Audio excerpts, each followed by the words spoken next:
Konnichiwa निसान, welcome back to my YouTube channel. तो आज की इस वीडियो के अंदर मैं आपको बताने जा रहा हूँ, आप में से बहुत सारे सब्सक्राइबर जो है वो हमेशा मुझसे पूछते रहते हैं कि सेंसे हम कैसे याद करें। हम कुछ भी वोकैब याद करते हैं या ग्रामर याद करते हैं, हम बहुत जल्दी भूल जाते हैं, तो हम याद कैसे करें।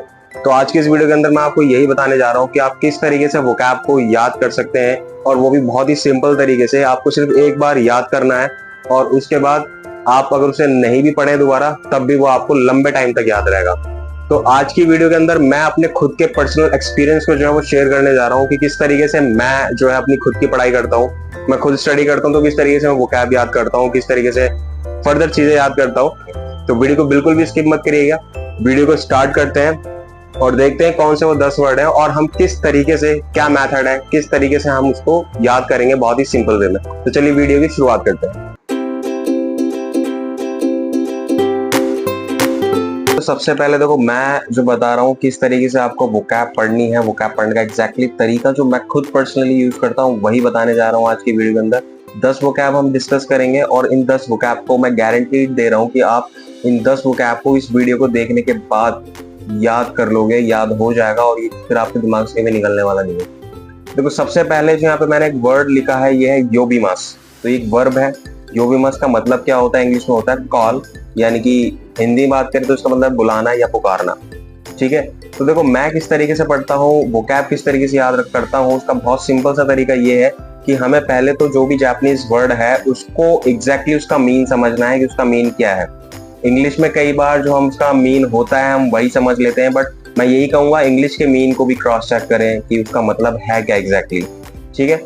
उसके बाद जब आपको मीनिंग समझ में आ जाए, फिर उस वोकैब को अब आप ऐसे ही रट्टे मारोगे, योबिमास योबिमास योबिमास, तो ये क्या होगा, आपको याद हो भी जाएगा। फॉर लाइक अभी की बात करें तो आपको थोड़े टाइम के लिए याद हो जाएगा, लेकिन 2-4 दिन बाद आप फिर से इसे भूल जाओगे। तो ये भूल ना पाए हम और इसे हम लंबे टाइम तक याद रखें, तो उसके लिए तरीका यही है कि आप इन वोकैब को टेंसेस के बीच में यूज करें, जैसे कि मैंने यूज कर रखा है। तो जैसे कि एग्जाम्पल के लिए मैंने यहाँ पे क्या दिया, ये एक मैंने अपनी डेली लाइफ में से एक पार्ट ऑफ लाइफ का एक छोटा सा सेंटेंस उठाया, उसमें से फिक्स किया है। जैसे कि रियोशिन नी चीची तो हा ओ योबिमास। यूजुअली हम अपने पेरेंट्स को, एक वर्ड है पेरेंट्स, ठीक है, और माता पिता, ये अलग अलग वर्ड है। तो हम अपने पेरेंट्स को माता पिता कहते हैं। ये मैंने जापानीज में लिखा है यहाँ पे टेंस, यानी कि जब कभी भी मुझे अब याद करना होगा, इस वर्ड को रिवाइज करना होगा कि मैंने योबिमास एक वर्ड पढ़ा था योबिमास, और मुझे अब ध्यान नहीं आ रहा कि वो वर्ड क्या था, तो मैं इस सेंटेंस को 4 से 5 बार रिपीट कर लूंगा। और रिपीट करने के बाद जो ये पूरा सेंटेंस है ना, ये मुझे याद कराने में हेल्प करेगा। जैसे रियोशिनी चीची तो हा हा ओ योबिमास। इसे आप अगर 5 से 6 बार रिपीट करेंगे ना, तो आपको ये सेंटेंस के साथ साथ ये वोकैब जो है वो 110% याद हो जाएगा। और यही एक तरीका है जो मैं इस्तेमाल करता हूँ, मैं इसी तरीके से याद करता हूँ और कोई तरीका नहीं है। ठीक है। दूसरी वोकैब की तरफ चलते हैं। यहाँ पर दे रखा है ताइहेन, ताइहेन्ना। तो ताइहेन्ना का मतलब क्या होता है? ये ना एडजेक्टिव है बेसिकली, तो इसलिए मैंने आपको यहाँ पर ना लग रहा है। ताइहेन का मतलब हो गया हार्ड और टफ, तो मतलब मुश्किल भरा, काफी मुश्किल वाली चीज होती है ना, तब हम ये वर्ड यूज करते हैं ताइहेन। अब इसका एक एग्जाम्पल ले लेते हैं ताकि हम इजी तरीके से इसको याद रख सके। तो सिंपली जैसे मैं कहूँ, निहोंगो नो कोतोबा ओ ओबोएरु नो वा ताइहेन देसु। अब मैंने ये सेंटेंस आप ही लोगों से ले लिया कि आप लोग बोलते हो ना कि सेंसे इन वर्ड्स को, वोकैब्स को याद करना थोड़ा डिफिकल्ट है, टफ है, इनको याद नहीं कर पाते हो। तो मैंने यहीं से वोकैब एक सेंटेंस ले लिया कि निहोंगो नो कोतोबा ओ ओबोएरु नो वा ताइहेन देसु, यानी कि it is hard to remember Japanese word. Japan के जापानीज शब्दों को याद रखना या याद कर पाना जो है थोड़ा मुश्किल है, टफ है, काफी मुश्किल है, हम ये भी बोल सकते हैं। ठीक है। तो ये चीज है, ये एक तरीका है। आपने एक सेंटेंस देखा, आपने एक वर्ब पढ़ी, कोई भी वर्ड पढ़ा, उस वर्ड को टेंस के अंदर यूज करके आप उस टेंस को 4 से 5 बार रिपीट करो। 4 से 5 बार अभी रिपीट करो, ठीक है। उसके बाद घंटे 2 घंटे बाद फिर रिपीट करो उसी टेंस को कि आपने पढ़ा गया था। मैं गारंटीड दे रहा हूँ कि आपको वोकैब भले याद हो या ना हो, लेकिन आपको सेंटेंस जरूर याद होगा, क्योंकि छोटी छोटी चीजें हमारा दिमाग स्किप कर देता है, लेकिन बड़ी चीज कभी स्किप नहीं होती। कोई सेंटेंस है या कोई कहानी है, कोई स्टोरी है, वो कभी स्किप नहीं होती, ध्यान रखना। ठीक है। तो ये इस तरीके से था। अब तीसरा हम बात करें, साबिशी। साबिशी का मतलब होता है लोनली, यानी कि अकेला। तो जैसा कि मैंने इसका उदाहरण के लिए मैंने यहाँ पे क्या लिखा है, क्यों वाताशी वा साबिशी देस, आज मैं जो हूँ अकेला हूँ। लोनली, अकेला फील करना, अकेला, उदासपन, एक तरीके से कह सकते हैं ना कि मैं बिल्कुल अकेला हूँ, कोई मेरे पास नहीं है, सो आई एम लोनली टुडे। तो इस तरीके से सेंटेंस में आप इसे यूज कर सकते हैं, क्यों वाताशी व साविशी दिस, आज मैं अकेला हूँ। ठीक है, इसके बाद अब ये अकेलापन दूसरा वाला है, लाइक अकेला मीन्स कि मेरा कोई दोस्त नहीं है, कोई मेरा रिश्तेदार नहीं है, आज मैं बिल्कुल अकेला फील कर रहा हूँ, वो वाला फील है, वो वाला मीन है। ठीक है, अच्छा अब इसके बाद नेक्स्ट है शोकुदो। शोकुदो का मतलब होता है डाइनिंग रूम। ठीक है, अब आप इस वर्ड को कई बार रट्टे लगा लेना, कई बार बैठ के पढ़ लेना, शोकुदो शोकुदो शोकुदो, क्या ये आपको याद होगा? क्योंकि इस तरीके से आपको कई सारे वर्ड्स याद करने हैं। मैं कह रहा हूँ नहीं याद होगा, आप इसे रट्टे मार के याद कर भी लोगे ना, तो आप ज्यादा से ज्यादा 1 या 2 दिन याद रख सकते हो। उसके बाद अगर आपने इसे 4-5 दिन रिवीजन नहीं करा तो आप भूल जाओगे। अब इसको परमानेंट याद करने का तरीका बताओ, वो ये रहा। शोकुदो का मतलब है डाइनिंग रूम, यानी कि भोजन कक्ष, जहां पर हम खाना खाते हैं, सिंपली वर्ड पे। अब आपने करना क्या है कि आपको, मैंने जैसे सेंटेंस में यूज किया है, खाजुको दे मीना इशोनी शोकुदो दे ताबेमास, यानी कि the whole family eats together at the dining room. हम सभी लोग जो है, यूजुअली इंडियन कल्चर में ऐसा है कि हम सभी लोग जो है डाइनिंग रूम में, जितने भी लोग हैं घर के, सब लोग इकट्ठे होकर के खाना खाते हैं, और ये फैक्ट है।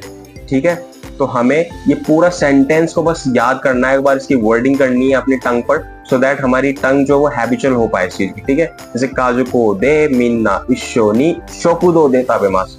और आज से आप इस चीज को और अच्छे से इंश्योर कर लो कि जब भी आपको डाइनिंग रूम बोलना पड़े ना, तो कभी भी आप डाइनिंग रूम मत बोलना, उसे शोकुदो बोलना। राइट, हिंदी में भी मत बोलना, इंग्लिश में भी मत बोलना, आप उसे जापानीज में ही बोलना, शोकुदो। अब नेक्स्ट देखते हैं हम, ये है शिनशित्सु। शिनशित्सु का मतलब होता है बेडरूम, तो सोने का कमरा। सोने मतलब स्लीपिंग वाला कमरा, गोल्ड वाला सोना नहीं है। ठीक है, तो अब बेडरूम हो गया। अब बेडरूम के अंदर हम इस वर्ड को कैसे याद रखें, शिनशित्सु, तो बहुत सिंपल है, वाताशी वा शिनशित्सु दे बेंकिशुमास, मैं अपने बेडरूम में पढ़ता हूँ। मैंने सिंपल सी एक सेंटेंस कहा। अब आपको ये सेंटेंस 4 से 5 बार रिपीट करना है। देखो वही चीज मैं आपको बार बार रिपीट कर रहा हूँ कि ना, वोकैब कोई सी भी हो, उसको हम पढ़ लेते हैं, हमें उस टाइम के लिए वो याद भी हो जाती है, लेकिन लॉन्ग टाइम के लिए याद भी नहीं हो पाती। उसका रीजन यही है कि हम उसे वहीं पढ़ के वहीं का वहीं छोड़ देते हैं। ठीक है, उसको आपको उठा करके अपने डेली रूटीन में उसको किसी तरीके से ऐड करना है, उन वर्ड्स को डेली यूजेस में लेके आना है, तभी आप जापानीज सीख पाओगे, तभी आपको वोकैब रह पाएंगे, अदरवाइज कोई और तरीका बिल्कुल भी नहीं है। ठीक है, I study in my bedroom. अब इसके बाद नेक्स्ट जो हम वोकैब पढ़ रहे हैं वो है सेन मेन जो। सेन मेन जो, सेन मेन जो इसका मीनिंग होता है वॉशरूम। ठीक है, तो जैसे कि वाताशी वा ओफुरोनी सेनमेंजो है इकिमास, अब मैं नहाने के लिए सेनमेंजो जाऊंगा, यानी कि वॉशरूम जाऊंगा। और यूजुअली हम सब बोलते हैं डेली की डेली कि अब मैं नहाने के लिए जा रहा हूँ या वॉशरूम जा रहा हूँ नहाने के लिए। Right, so I will go to the washroom to take bath. अच्छा, इसके बाद आता है शू मात्सु, थोड़ा लंबा साउंड है, शू मात्सु। शू मात्सु का मतलब होता है वीकेंड, यानी सैटरडे संडे के लिए हम बोलते हैं। ठीक है, तो शू मात्सु नी आसोबनी इकिमास, so I will go to play on this weekend, इस वीकेंड पर मैं खेलने जाऊंगा। समझ में आ गई शूमात्सु? तो मैं वही कह रहा हूँ, इन वर्ड्स को कैसे भी करके अपनी डेली लाइफ में आप एडजस्ट करो, जबरदस्ती एडजस्ट करो। फर्क नहीं पड़ता आपको इंग्लिश आ रही है कि आप हिंदी बोल रहे हो या हिंदी में आप किस तरीके से यूज करोगे। भले ही आप हिंदी में इस तरीके से बोलो ना कि इस शनिवार या इतवार को मैं घूमने जाऊंगा, तो आप बोल सकते हो इस शूमात्सु को मैं खेलने जाऊंगा। ठीक है, तो इस तरीके से आपको पूरा अपने आप को कन्वर्ट करना पड़ेगा, इस एनवायरमेंट में ढालना पड़ेगा। अच्छा, नेक्स्ट इसके बाद है ओनाकागा सुकिमाशिता। ओनाकागा सुकिमाशिता यानी कि हंग्री। जब आपको भूख लगती है तो हम ये बात बोलते हैं जापानीज में, तो बहुत सिंपल है। अब आज के बाद जब भी आप कहो कि मुझे भूख लग रही है, तो आप सिंपली अपने फ्रेंड्स या किसी से बोल सकते हो ओनाकागा सुकिमाशिता इमा ताबेमोनो ताबेमास, so I am hungry, I am going to eat something now. भूख लग रही है तो मैं कुछ खा रहा हूँ या कुछ खाता हूँ।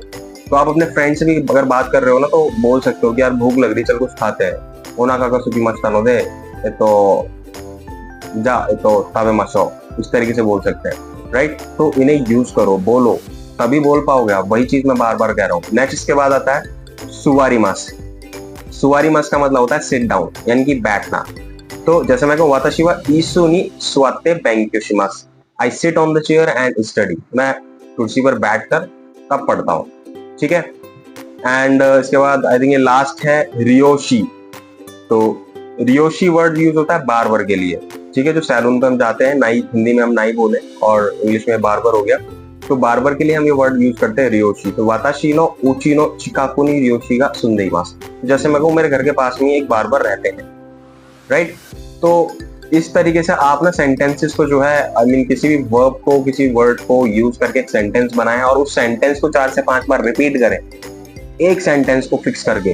फिर उस सेंटेंस को जब वो याद हो जाए तो उसके बाद आपके पास मल्टीपल ऑप्शन है कि आप उस वर्ड को कहाँ कहाँ यूज करें। यानी कि बड़े लेवल पे भी यूज कर सकते हैं। बड़े लेवल मतलब अलग अलग डिफरेंट केसेस में उस वर्ड को यूज कर सकते हैं। ठीक है, तो अभी हमने कितने वर्ड सीखे? अभी हमने सीखे 10 वोकैब।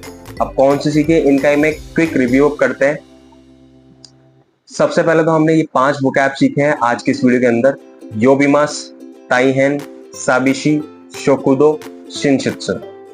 ठीक है, इसके बाद नेक्स्ट 5 वर्ड हमने ये सीखे हैं, सेनमेंजो, शुमात्सु, ओनाकागा सुकिमाशिता, सुवारिमास, रियोशी। राइट, तो देखो this is the very important method. ये बहुत ही जरूरी मेथड है। मैं इसी मेथड को यूज करता हूँ, मैं आपको सच बता रहा हूँ, क्योंकि भले ही अभी मैंने जब स्टार्ट करी थी वीडियो, शायद ये थोड़ा उबाऊ सीन था एक तरीके से आप लोगों के लिए कि क्या हम देख रहे हैं, ये तो हमने पढ़ रखा है। तो ये आपने पढ़ रखा है क्योंकि आप शायद आपने N4 कर रखा होगा, तो आपके लिए बहुत आसान है। लेकिन जो N5 कर रहा है, ये उसके लिए बहुत ही ज्यादा इंपॉर्टेंट चीज है कि भाई इस वोकैब को इस वीडियो को देखने भर से ही 7 से 8 मिनट के अंदर उसको 10 वोकैब याद हो गई। समझ रहे हो? तो इसी तरीके से मैं करता हूँ कि सिंपली मैंने एक वोकैब ली, तो और कभी भी आपको बहुत सारी वोकैब्स याद नहीं करनी है बैठ करके कि 50 या 60 वर्ड वोकैब्स एक दिन में।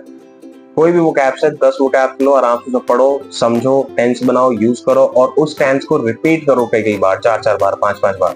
ठीक है, वो टेंस आपको याद हो जाएगा, इस बात की मैं गारंटी दे रहा हूँ। और वो टेंस ही आपको, उस टेंस में यूज होने वाले वर्ड्स, जो वोकैब आपने याद करी, उस वोकैब के आगे पीछे का वर्ड ही, और जो वोकैब है उस सेंटेंस के अंदर यूज होने वाली जो वोकैब है, उस वोकैब का आगे पीछे का वर्ड ही जो है ना, वो आपको हेल्प करेंगे याद करने में, आपको याद दिलाने में उस पर्टिकुलर वर्ड को। ठीक है, सो आज की वीडियो के अंदर मेरी तरफ से जो एक इंफॉर्मेटिव चीज थी वो ये थी, मेरा अपना एक एक्सपीरियंस जो मैंने खुद सीखा है 3-4 साल में, जब से मैंने जापानीज पढ़नी स्टार्ट करी है तब से लेके अब तक। और वही एक्सपीरियंस मैंने आपको शेयर करने की कोशिश करी है कि आप भी इसी तरीके से, इसी फॉर्मूले से जो है अपनी वोकैबुलरी को याद कर सकते हैं। देखो बहुत बड़ी चीज हमें करने की जरूरत नहीं है, हमें सिर्फ डेली के 8 से 10 वोकैब लेने हैं और उन वोकैब को सेंटेंसेस में यूज करके उनको पढ़ना है, बस 4 से 5 बार रिपीट करना है। और मेरे हिसाब से कोई बहुत बड़ी डील है नहीं, तो आप इजीली इस चीज को कर सकते हो। अच्छा, इसको करने के बाद अगर आप इसको इस तरीके से करते हो तो रिजल्ट्स आपको अनबिलीवेबल मिलने वाले हैं यहाँ पे। ठीक है, इसके अलावा आप लोगों से बस एक रिक्वेस्ट यही करना चाहूंगा कि अब मेरे चैनल पर जो है वो वीडियोस काफी फ्रिक्वेंटली के साथ अब आया करेंगी। अभी तक मैं क्या कर रहा था, वीकेंड पे वीडियोस को डाल रहा था, बट अब ये चीज नहीं होगी। वीकडेज में और वीकेंड पे दोनों टाइम में भी यहाँ पर वीडियोस डालूंगा। एटलीस्ट टारगेट है कि 3 से 4 वीडियोस तो मैं डालूं वीक के अंदर। और बस यही चाहता हूँ कि अभी तक जितना आप लोगों ने प्यार दिया है, ऐसे ही और प्यार देते रहे और वीडियो को ज्यादा से ज्यादा लोगों तक शेयर करें, ताकि जो सीखना चाह रहा है वो आराम से अपने घर पे बैठ करके, विदाउट कि कहीं इधर उधर जाए बगैर, या फिर जो वर्किंग, वो अपना काम के साथ साथ अपनी मेरे इस यूट्यूब चैनल से अपनी पढ़ाई को वो कंटिन्यू कर सके। तो मिलते हैं अपने आगे की नेक्स्ट सेशन में। तब तक के लिए मैं यही बोलूंगा कि आप लोग अपनी पढ़ाई को जारी रखिए। बेस्ट ऑफ लक, मिलते हैं नेक्स्ट वीडियो में। तब तक के लिए keep practising, keep smiling, take care and bye bye.